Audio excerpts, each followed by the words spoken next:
Hi, I'm a member of the Tea Party. I know I don't look it. After all, I'm not wearing a Klan hood or holding a protest sign that says that God hates gays. I didn't even attend Glenn Beck's rally last summer.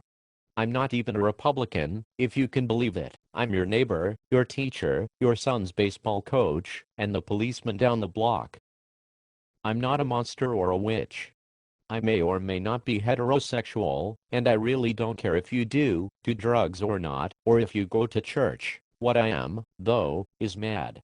I'm mad at the current direction of our country, and I want to work with you to influence that direction so that we are all healthy and prosper together. Today each side, Republican and Democrat, plays a hit-and-run game of sound bites and demonization where nothing substantively changes. We Tea Partiers saw the writing on the wall and realized that those personal attacks don't matter. Those attacks and campaigns are meant to distract us from the fundamental problems at hand. And what are those problems? First, we are acting like we can have everything we want and that the government will provide for it.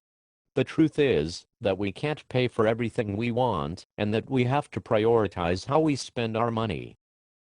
Second, debt is slavery. People don't like to use the S word, but it is true. And in this case, the truth hurts. As long as we owe something to someone else, they control our actions. Who do we owe? The Chinese, the banks and the finance companies. And finally, our federal government. The money the United States owes in debt, at last count $12 trillion, is not owed by some shadowy group out there. We, the citizens of the United States, owe that money because we, through our representatives, spent it. And since we owe that money, we don't plan based on what we want to do, we plan based on what we have to do to pay it back. Except, of course, we don't plan that way and we will never pay it back at this rate. And third, and this is one that everyone gets upset about, we need to limit the power of the federal government to only those rights enumerated in the U.S. Constitution. I don't care if you are a strict constructionist or one who interprets the document as a living and breathing document subject to the current landscape. The federal government does more today to you and in opposition to your liberties than it ever did in the past. That's it. That's all I care about. See? It wasn't so hard. I'm not a part of the vast right-wing machine. The Republicans tried to swallow us because we didn't have anyone to stand up and say back off. We are not you.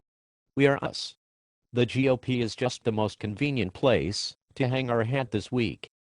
Again, I'm not a witch, or a racist or a bigot. I don't care what you do in your bedroom. I don't care what type of car you drive, or who you date, or to which god you pray.